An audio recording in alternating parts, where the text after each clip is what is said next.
Nice to be here. It's a great place to be. Grand Rapids is really the biggest surprise. I'm from New York City. I came during the art exhibit last year. I saw more people on the streets here than in New York. I mean, it was amazing. Great history, too. Good to be here. Got to be somewhere. And I'm from Washington, so it's good to be any place but home.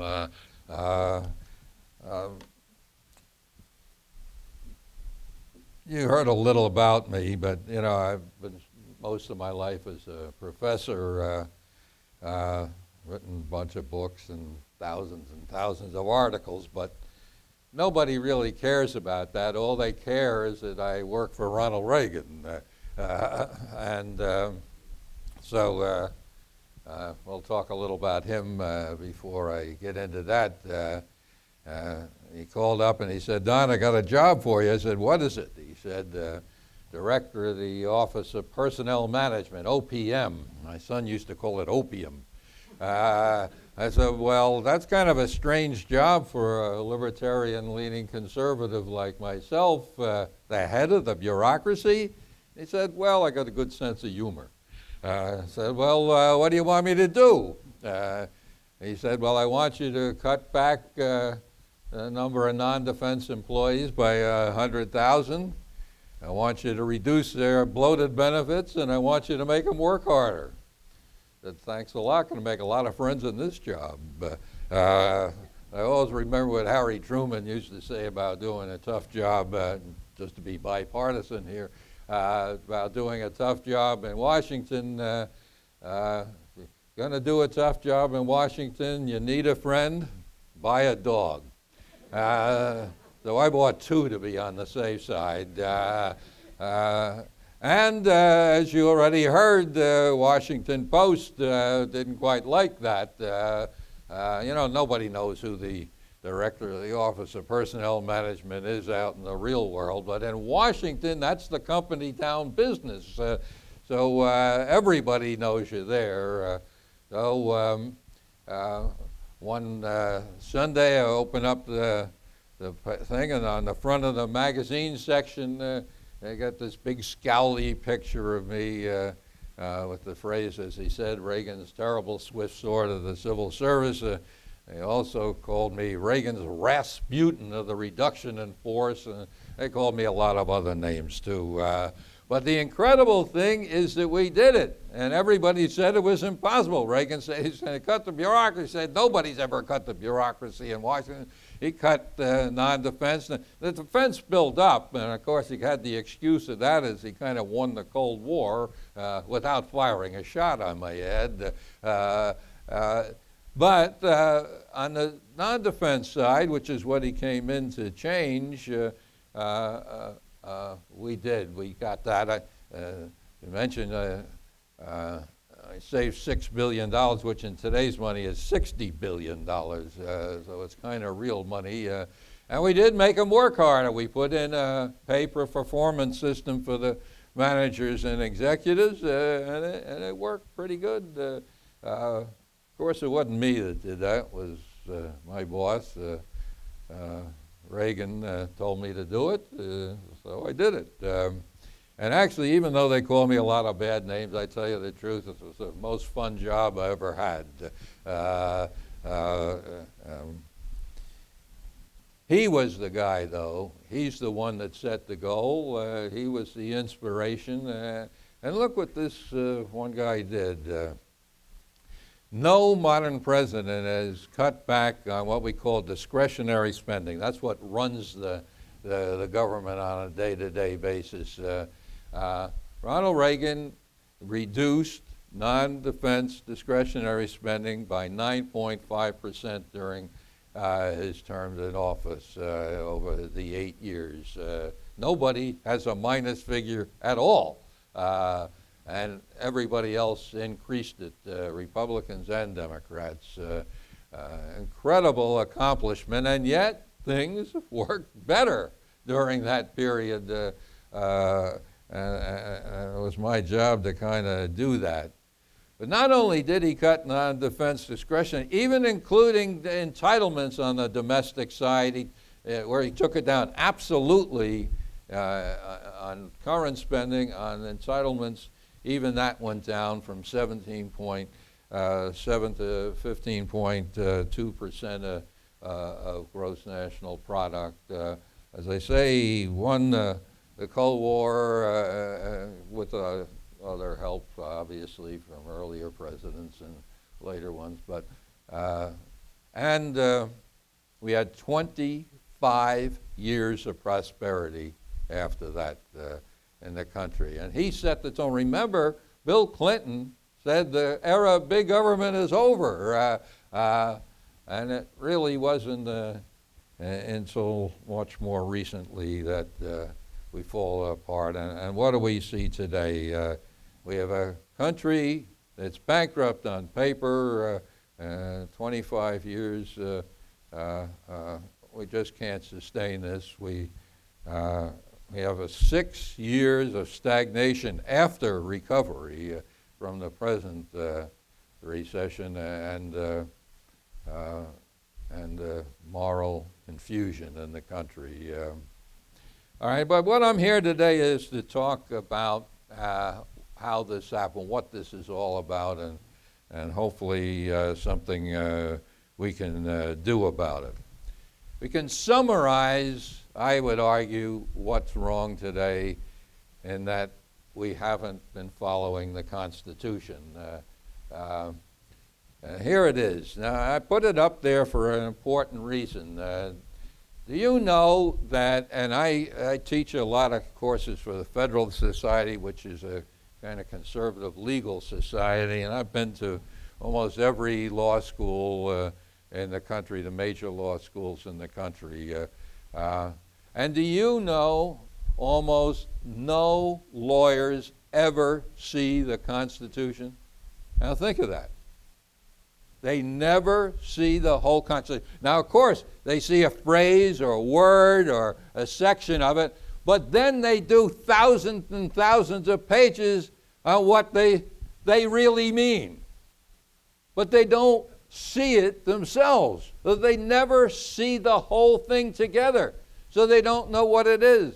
When I was at the University of Maryland, the pre-law students had to take my course. I would always ask them, what is the Constitution? And 90% of the time the answer was, oh, it's a statement of the rights of Americans. Now, why is that a foolish answer? Usually I do mostly young people. I go out and embarrass them, make them answer these questions, but I won't do that with you.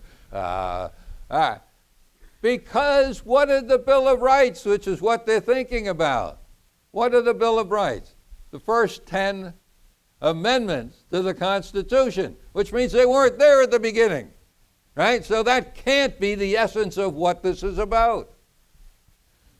Well, the rights of the people is what? No, that isn't. Right up here, you can't miss it. Look how big they are. But what did we the people do? They establish the Constitution, which establishes the institution. We don't rule directly. Now we have elections and we try to, but we right there turn over this power to these institutions. All right? I'm a political scientist. I'm not a lawyer. I come at this very different than they do. What is this Constitution about? It's about these articles. And there are 7 of them. 2 of them are kind of historical. 5 major institutions this document sets up. That's what the Constitution is. And if you don't read it, you don't know that. You think the whole Constitution is the Bill of Rights. Now, the Bill of Rights is very important, but that isn't the guts or the essence of the Constitution. The Constitution is about creating institutions, and a whole bunch of institutions. Most countries, they set up, this is it, the parliament, they run everything, or the king, he runs everything. We set up different institutions. But it gets real complicated. All right. Here is what the first article is about. Congress. Now, this Congress is very, very interesting. I teach a lot of interns in Washington. I say, find Congress for me. And they say, well, they point to that building up on the hill there. I say, well, go in it, find it for me. Well, you can look all you want. You can't find Congress up there. What can you find? Again, I usually embarrass the students who come with this. What do you find? You can find a House and you can a Senate. All right? There's no Congress except the two of them together are called that, but they're separate bodies. And how strange this is. You're going to set up a pure democracy. You have a House of Representatives. That's it. All right? That's what parliaments are, right? They have all the power. But what do? Even among the institutions that directly represent the people, we set up two of these things. All right? That was a compromise. A lot of reason we can talk about that in the question and answer. But the point is we set up two of them. And boy, does that make it hard to pass laws. You got 435 prima donnas out here that represent the country, and they're the greatest people that exist in their local area. And you got 100 of them on the other side who represent whole states or even bigger egos. All right, and they got to both get something done. All right, you have the 435 all with different ideas, different parts of the country, different kinds of religion, different kind of backgrounds of all kinds. They got to get together and somehow get something done. They start a committee, subcommittees, committees, the floor, all right. They finally pass one house and say, okay, finally you get it done. Well, no, and then it's got to go to the other house, and they got to go through the same thing. They come up the top, they finally can come up with some kind of law, maybe. All right. And my normal course, I go much more deeply into this, but all right. What's Article 2 about? Big hint. All right, about the executive, the president. All right, now, as complicated as the legislative body is, with all these people in different, there's only one, there's actually two people named in Article 2, the president and the vice president. The vice president's only job is to take over if the other guy dies. All right, so it's really just one person, this president. And this power is in the president. And what can this guy do? After Congress has done all of its work, he can veto it. All right? This is really a hard document to make it work. All right, so, and he also can do things like executive orders. Barack Obama is giving a good lesson in what executive power can reach. All right, it kind of makes up everything as he goes along. It gives exceptions to laws, and because we've given this guy a real large amount of power. He's got the troops in front and back of him, and FBI and all these other things that can enforce what he wants to do. And as long as he's in office, there's very little we can do. You see, we got Republican House and Senate. What can they do with this guy? All right? Very, that's why they set this Congress to watch this guy, whether they do a very good job or not. And look how powerful this guy can be. This guy on my right here, your left, I guess. This guy, Abraham Lincoln, one of our great presidents. You talk about the Constitution being about rights. Free speech. During the Civil War, there wasn't much free speech in the country. He took over the post office, he took over the telegraph, took over the railroad. Anybody that talks sedition in the newspapers could end up in jail. I'm from Maryland. He sent half of our legislature to prison without giving them a right of hearing. All right, this guy has an incredible amount of power.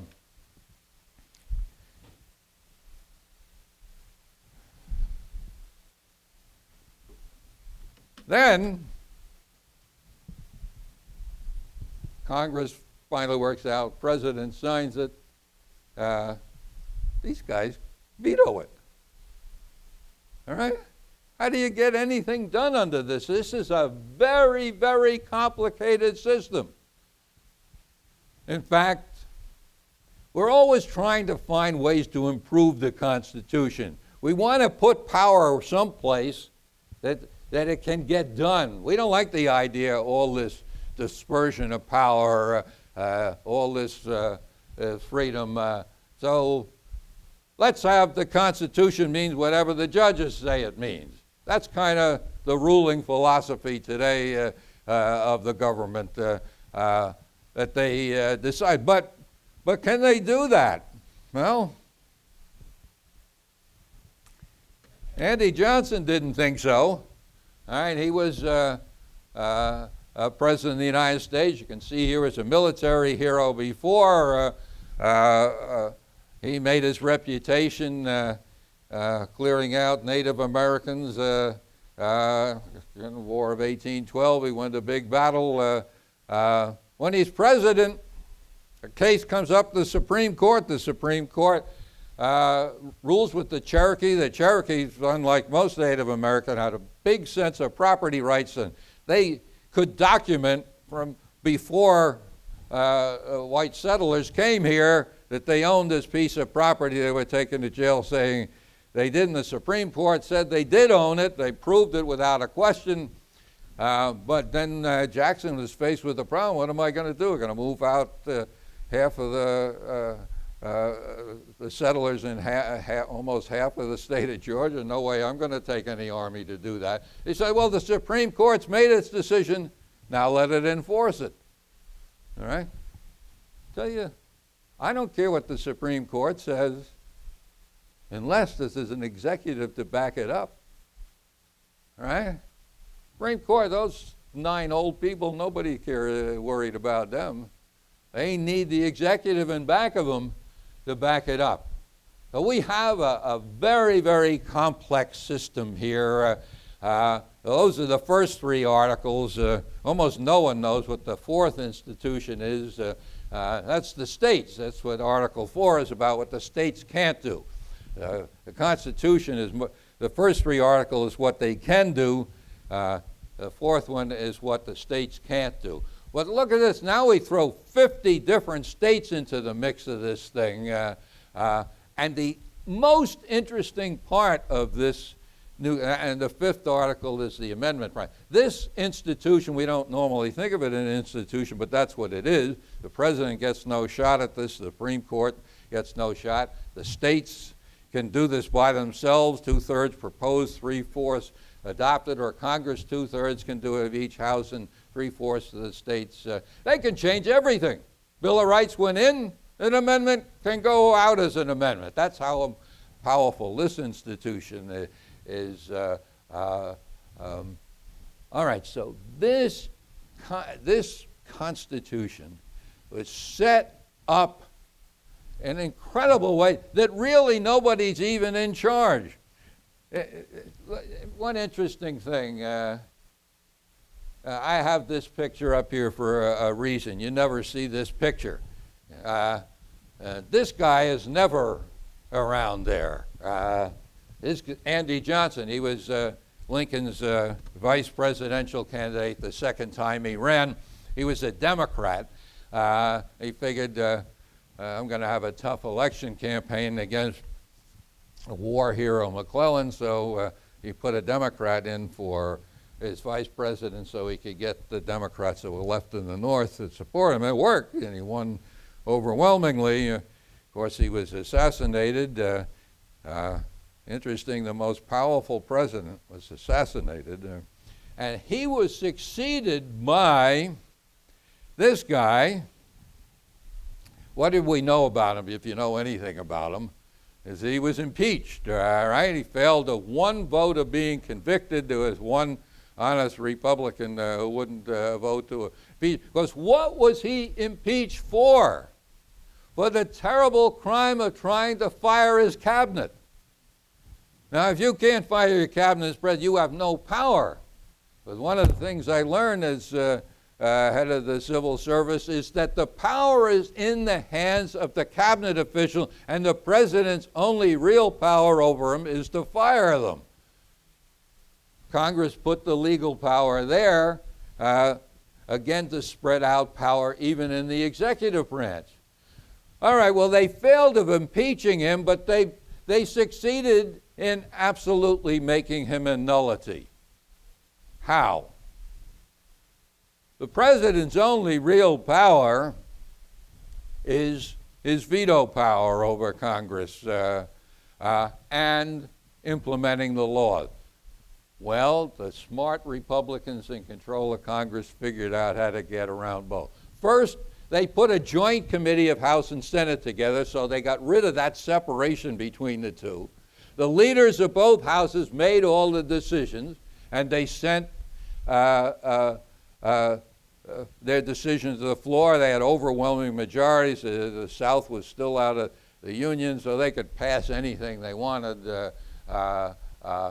So they actually overrode the constitutional separation between House and Senate and acted as a Congress, as a single body.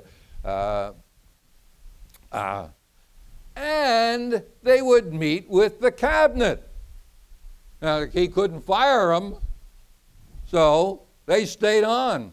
So they actually ran the whole government out of Congress through this joint committee, which is called the Reconstruction Committee. So even the powerful president can be made not only weak, but totally without power. The rest of this term, Johnson sat around the White House with nobody to talk to but himself. Now, this is an incredible government. Nobody's in charge. And no intellectual in the world at the time, and none today, said this can work.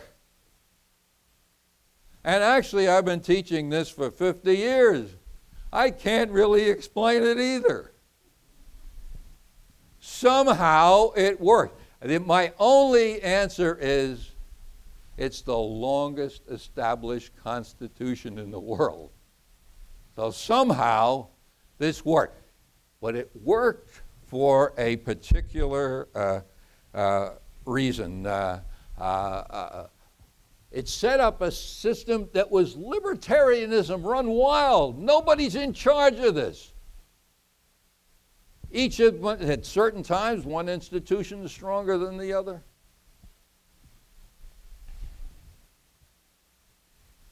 Even the states, which are by far the weakest institution today, look at the power that they inherently have. First of all, I call it the State Improvement Convention, the Articles of Confederation. Remember, the Constitution was set up under the Articles of Confederation. They came to make some amendment suggestions, and they came up with a whole new document. The states created this thing. The states almost destroyed it in the Civil War. The South is right, the correct term is a war between the states is what it was, the northern states against the southern states. And still today, a big proportion of the federal laws are administered by the states, and I guarantee you they're administered differently in Alabama than they are in California. All right? This is a real complicated form of government. But this government was set up under some assumptions. It was set up because in Article 1, Section 8, it gives very few responsibilities to this national government. It could work because it had most of government done outside of Washington. When the great annals of the United States, Alexis de Tocqueville, came over to America. He was sent over here to talk about the national penal system, the judicial system. He came over here, he couldn't find it. He went all around the country. There was no national government to find. There was no penal. It was all local and private and voluntary associations. So this kind of almost anarchical constitution was set up under a principle that it wouldn't be doing much. Because obviously things that can check each other so much, if you're doing anything, you check each other, nothing can happen. If you're doing everything, it's complete stasis, nothing happens. It's based on an assumption about society. All right. What are those assumptions? All right, we're going to start right at the beginning. All right? Where did we start? We started in caves. All right? This is what Ronald Reagan called the great adventure to get to American freedom, this history. All right, we start here. I'm not going to argue with anyone with exact dates, but the archaeologists tell us this cave drawing in Lusseau in France was done 30,000 years ago. All right? All right, we lived that way a long time. I don't care, call it 5, 10, I don't care. It's a long time, all right? And there was some good things. It was very human. Families, closely knit tribes. These tribes, they had no real boss. There might be some guy called a chief, but the chief was very restricted what he can do. I mean, the basic facts of nature, well, almost any two people can beat one.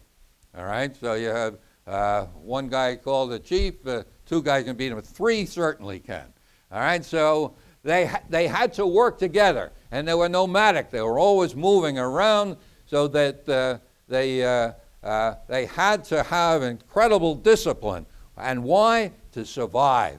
All right, this is a survival society, and this lasts a long, long time. All right, here we are 25,000 years later, and we invent agriculture.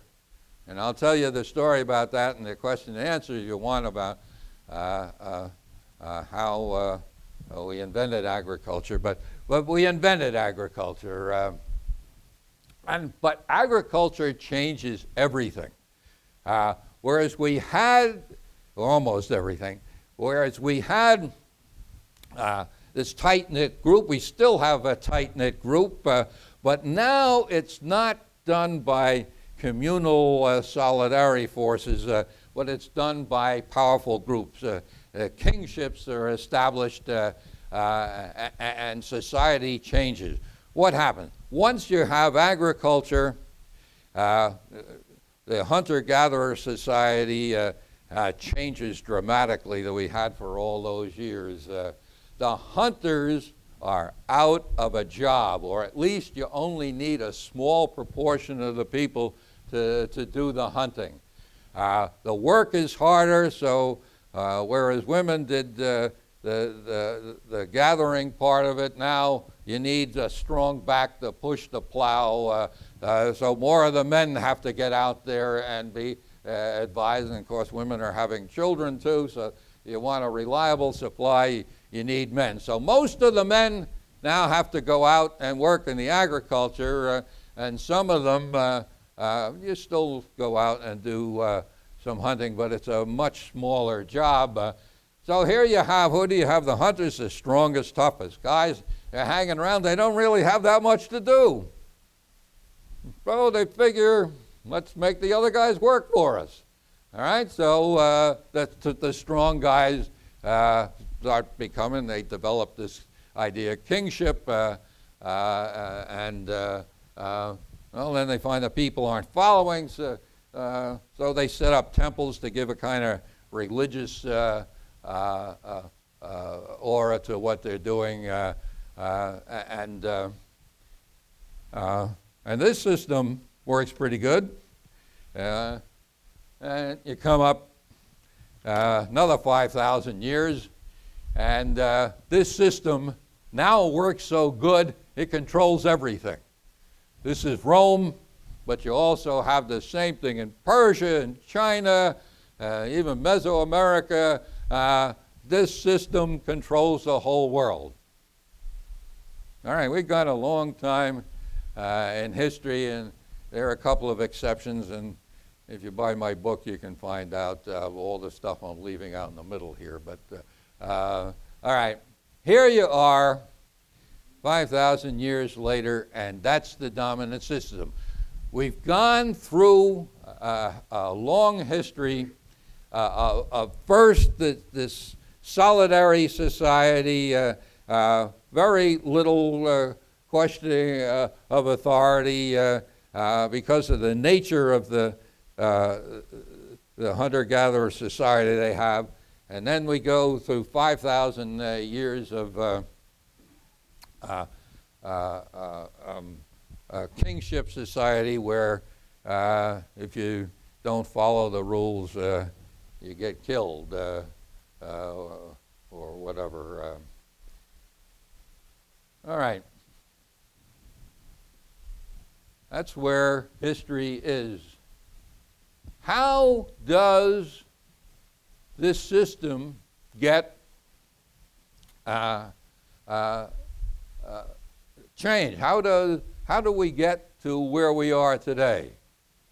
What makes it different? What challenges this system of Caesarian rule, whatever you call it in Persia or China or India or wherever? What challenges this nature of Caesarism that divides what has been in both hunter-gatherer and agricultural society the power of society or the state? Again, you know the answer to this, right? Who challenges Caesar? All right, what does he say? He says, render to Caesar, what to God, what God. What does he do? He divides this power that from the beginning of human has been together, either in the tribal or in the kingship. He divides that power. He says, well, on the other hand, you could ask, well, who cares? He's a criminal, got killed in the outskirts of the Roman Empire. What difference does it make what he did? And of course, that's a perfectly modern answer to the question. Well, let's see what happens next. All right. You go 300 more years, and all of a sudden, these Christians are, a little later on, become the official religion of the Roman Empire. I've got a lot of stories about how Constantine really got there, and, but we don't have enough time to do that today. All right, but this idea of divided power that comes from challenging the state through Jesus starts now working on the Roman Empire. Of course, Constantine was just a Roman emperor. But you see guys like a guy named Anselm standing up to one of Constantine's followers saying, no, we won't do that. That is against our principles. And he survives. You know, certainly all through history somebody did that, but you didn't hear much about him. Well, you hear something about Socrates, and if I had time, I'd go into that, or maybe some of the Jewish judges. Those are really the only two places we know about people standing up and partially getting away with it. Socrates didn't get away with it too well, but in any event, here we are, and this power starts getting eroded. And of course, I'm giving you the history of the whole world in 10 minutes here, all right? All right, this is pretty good for a professor, right? All right, here we go, another 100 years, and what do? Attila the Hun comes rambling into Rome, and he doesn't find anybody.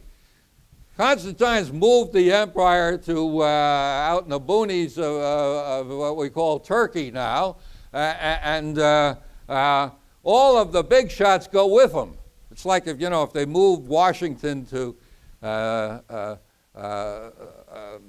Detroit or whatever, everybody in Washington would go there.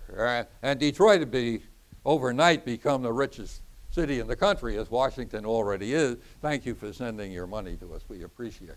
All right, so everyone goes, and the slaves too. So who's left there? They left a community with nobody taking care of them.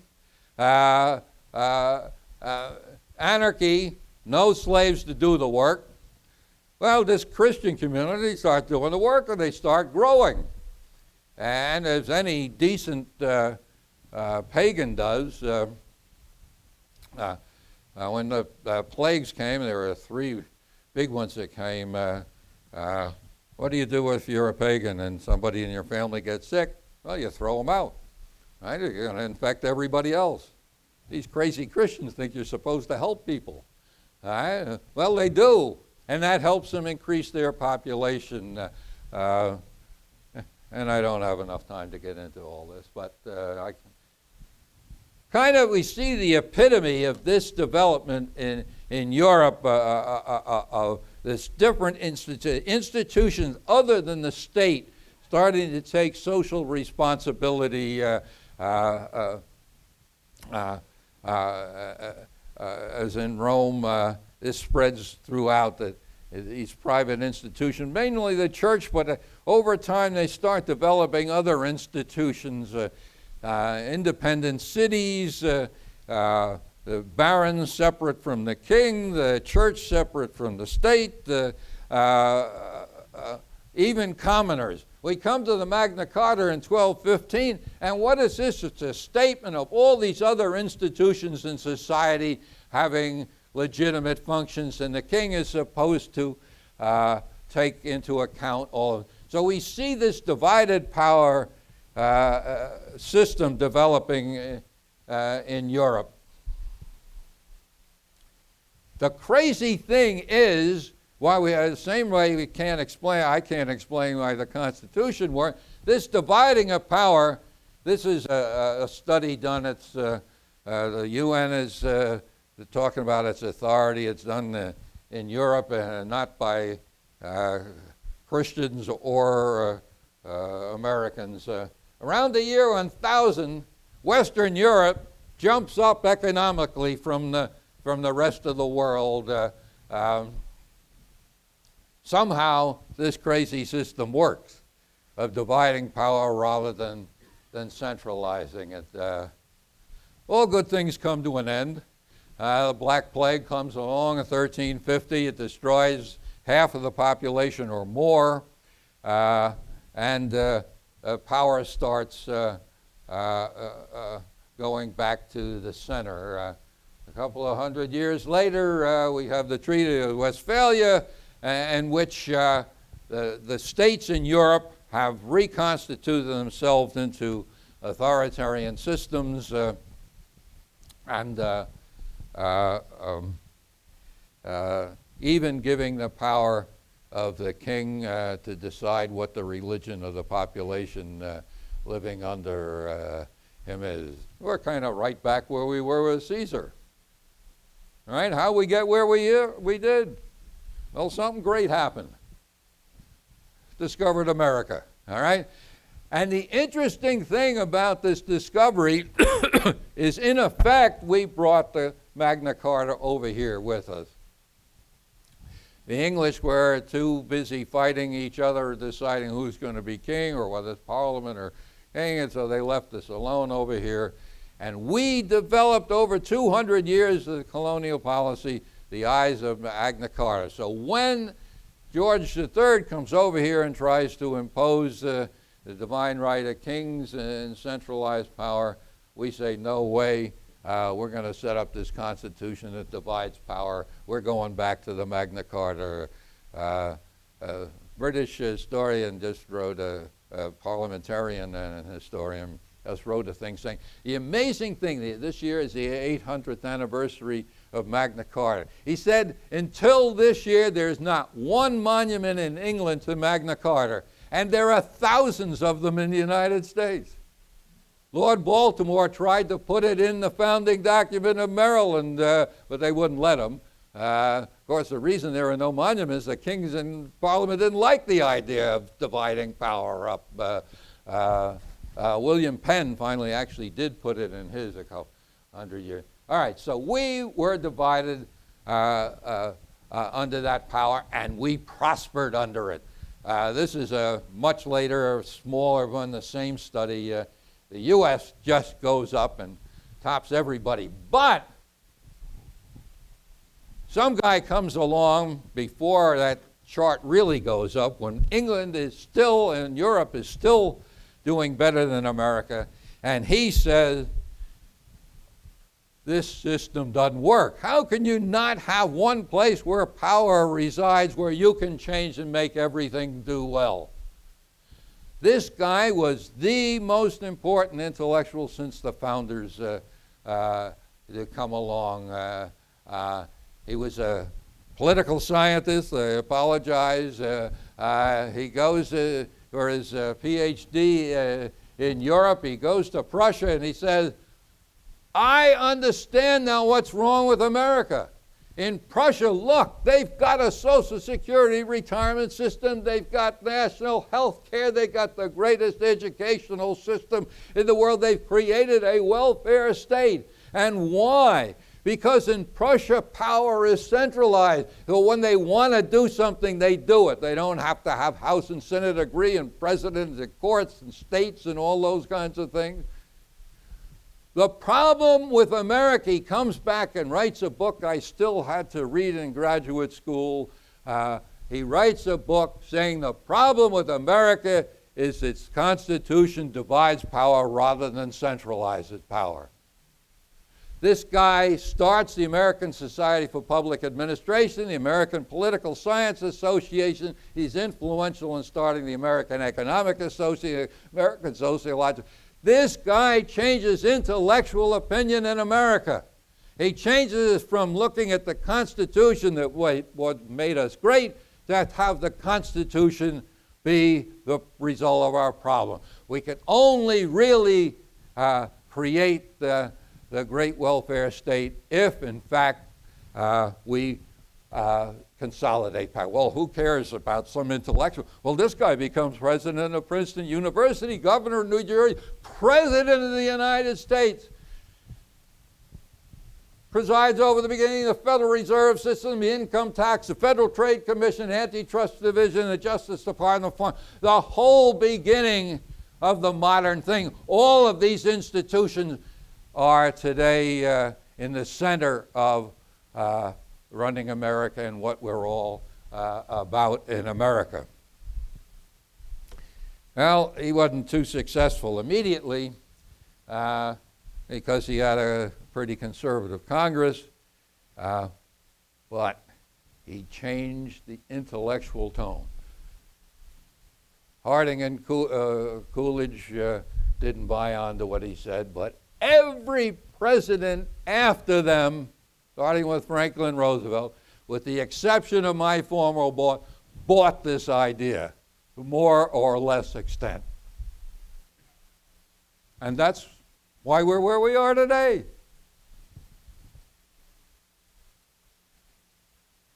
Oh, I'm going the wrong way here.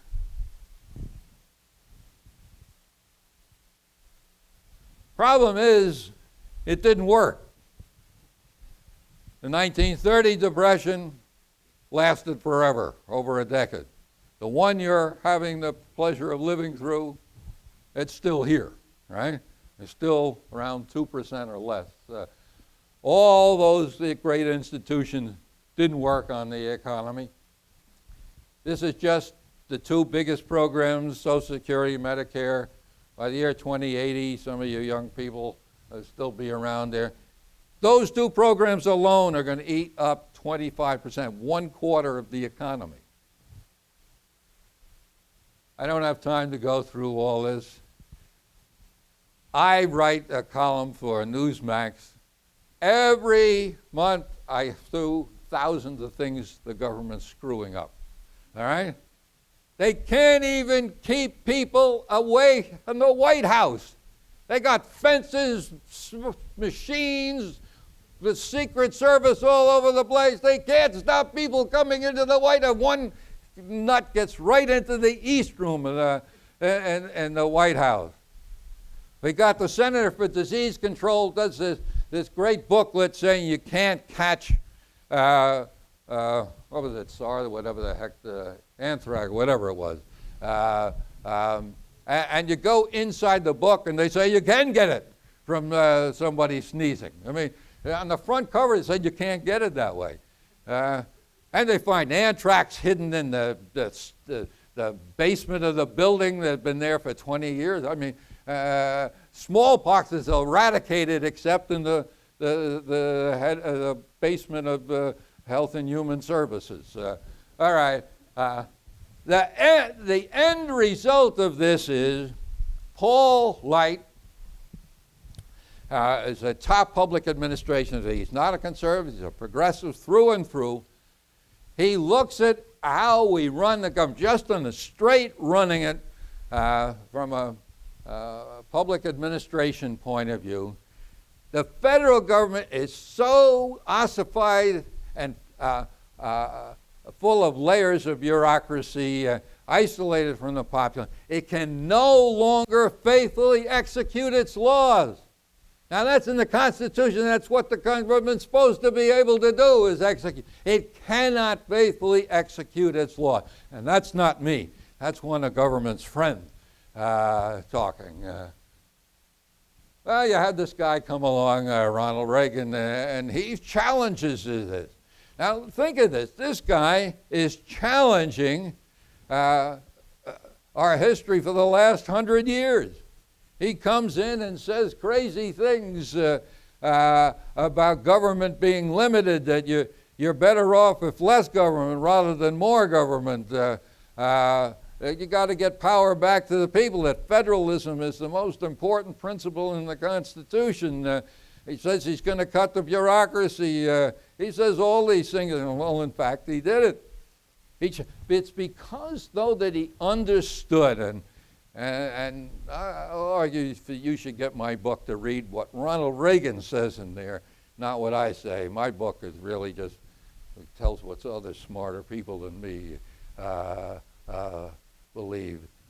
Ronald Reagan came to a gathering of conservatives in Washington right after he was elected president, and he said, the most philosophical speech I ever heard, and I reprint a good part of it in the book. What made America and Western civilization great is that it was based on the twin principles of freedom and tradition, that you need both. The freedom built into the Constitution, the first part of my lecture, and the tradition that comes out of this Western civilization of ours, that modern. Freedom alone leads to chaos. Tradition alone leads to stasis. Nothing happens. You need freedom to enliven tradition. You need tradition to limit freedom. It's both of them. The problem with America today is we've got libertarians who think it's only freedom. You've got social conservatives who think it's only tradition. No, it's both. What's made Western civilization is the belief that both are true. And it's our tough job as human beings to try to reconcile them. And there's no ideological blueprint that solves everything. It's up to us to work this out. This is a study done, shows anybody, you have to be blind to know freedom doesn't lead to prosperity. This is what happened in 1987. Reagan was told the same thing that Franklin Roosevelt and Obama and Bush were told, spend more money, more regulation, get on top of it, and we'll get out of the recession. Reagan said no.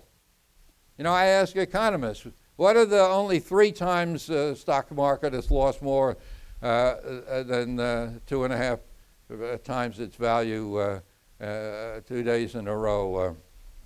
Everyone knows the Great Depression. Everyone knows this current one.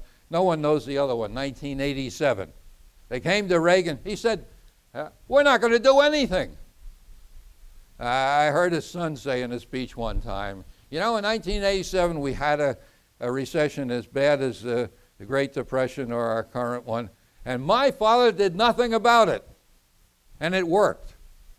It's because he understood freedom and that markets cannot come up unless people have confidence it's hit bottom. And we're still in that same mess today. We won't let freedom work and make the economy work.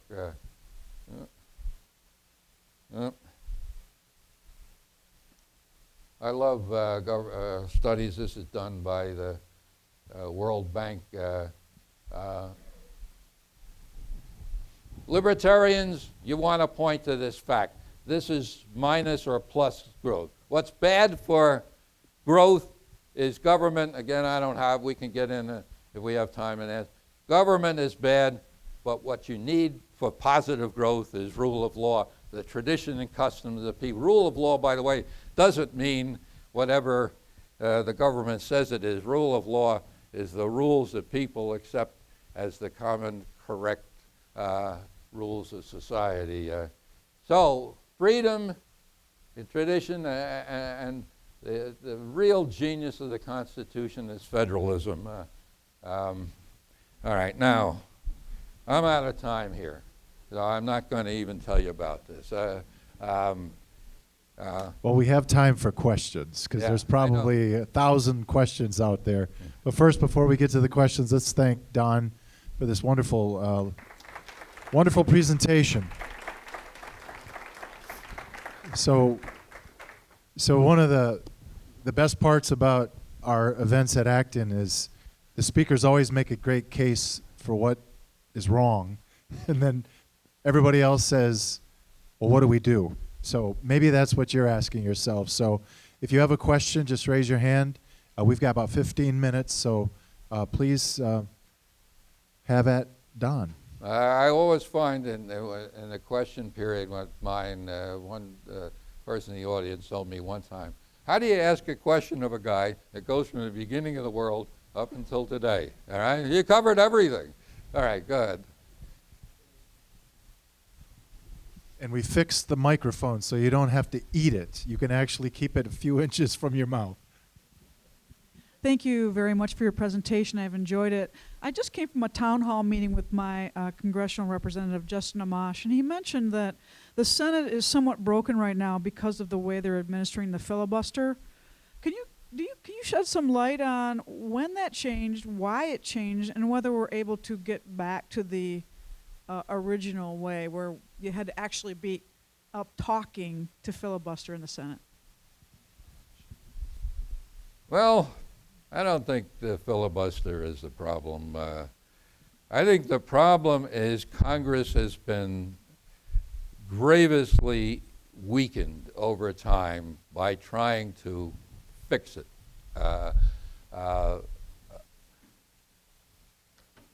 Congress was powerful when we had powerful committee chairmen. We used to call them lords, like a British lord. And the average member of the committee didn't have a great amount of power. Well, we said, hey, let's spread the power out so everybody has a little of it. Well, what we did, we spread it out so thin, nobody has any power now. We're in Michigan. Dingell, you know his name? He was from Detroit, outside of Detroit, I guess. If he whispered, every bureaucrat in the government sneezed. All right? He had power. Now we've divided all these great principles of divine.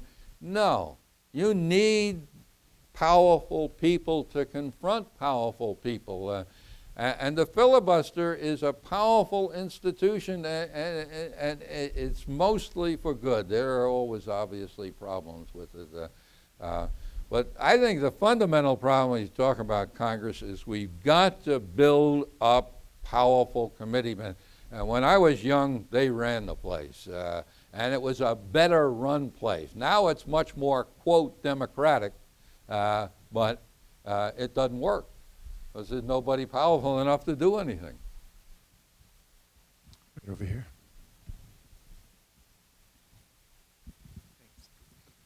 Thank you for a very interesting talk.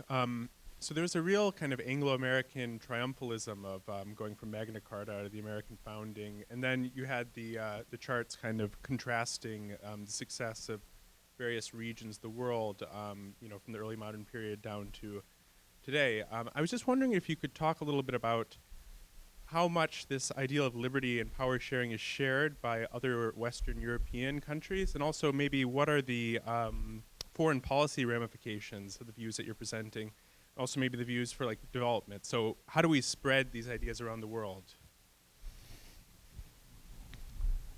Well, probably going to get a lot of people to disagree with me.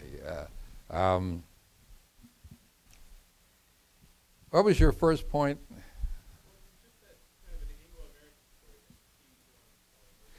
All right, that's good. You know the institution Freedom House? Freedom House ranks all the countries of the world, started by Eleanor Roosevelt. It's not a right-wing conspiracy, all right? They go out and they rank countries in terms of their freedom. And you normally see their charts with free, mostly free, and unfree. But if you look at the free part, and you look at the down ratings on the free, most of those countries you wouldn't consider free. All right? If you look at their top rating, they're all either Western countries or countries that were colonized by Western countries and had good colonial experiences. I don't think you can promote this. You can, John Quincy, lead by example, all right? That's how we can lead. I don't think you can. Look at that history, all right? Most of them, you know, are still at the Caesar stage, all right? That's a long way it took us to get from Caesar all the way up till now. Again, this is really a 2 and 3 hour lecture I'm giving in an hour here, right?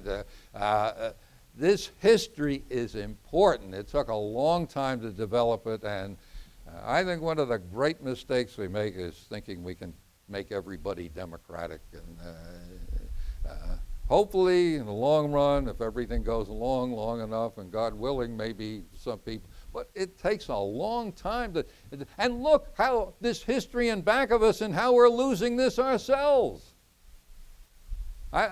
Most people would say I'm crazy talking about the Constitution being that. What is the Constitution? It's the rights. It isn't. It's the Supreme Court says what it is. I mean, does that make it right? You know, 9 guys and gals. Every presidential election is important. How important is this coming up? Well, it depends on who the Republican nominee is and whether he or she is willing to do anything. If you have a Republican who comes in and kind of just plays the game, goes along with the flow of the tide, I don't know. You know, I read Sam Gregg's book on the way here, who's the Becoming Europe?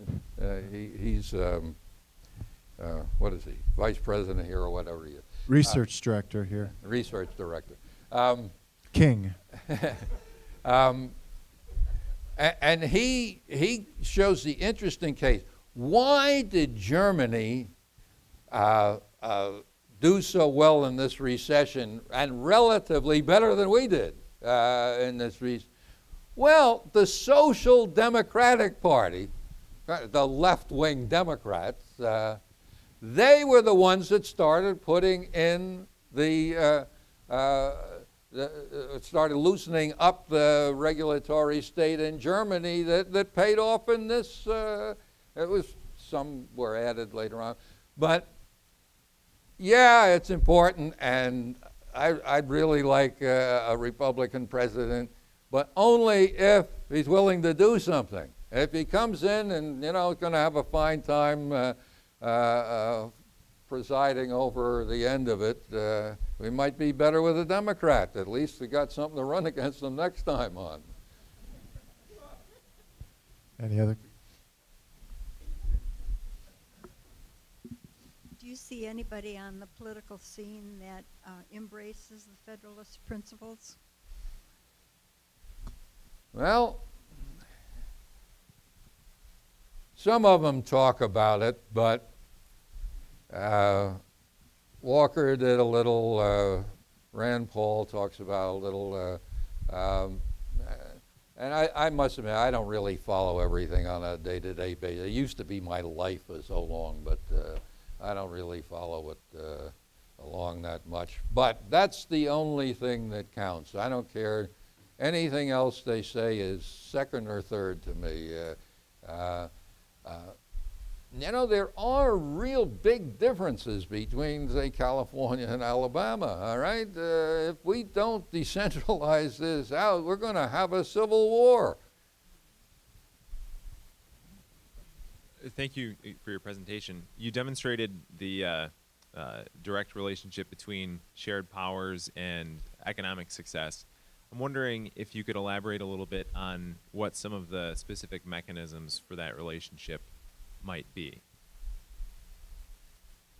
I think dividing power.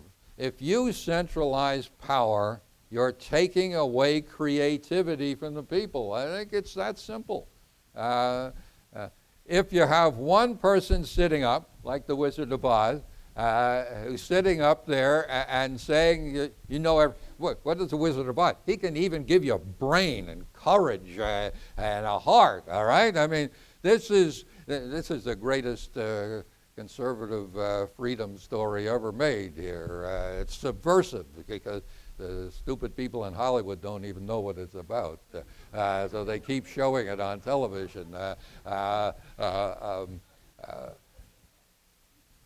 This kind of knowledge is nonsense. What happens when Toto goes in there and reveals the fraud? It's some little guy with a machine making himself sound important. You can go in the basement of any building in Washington and find the same thing today. See, I got that part of my speech in anyway.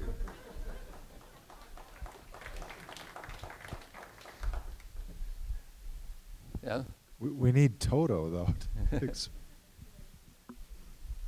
Well, listen, it was really Dorothy.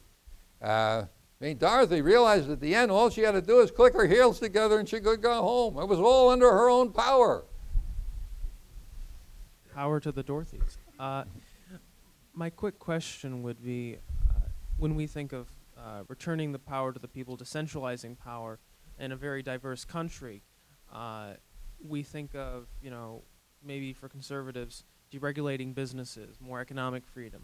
But we don't necessarily think of civic participation, the power of state governments to control their own affairs, or local governments, citizens being involved in their own communities, Tocqueville on New Hampshire townships. So I guess, could you talk a little bit about that a little bit more, and maybe a little bit on public associations as well? Yeah. Actually, although this is about federalism, the table here is about the number of governments per population. This is the number of governments in America, all right, over town. This is the population increase. We talk about the progressives and what they did about the market. What we forget about is that progressives were just as opposed to local government as they were to opposed to business. They passed all kinds of laws, county centralization laws, what do you call them? Huh?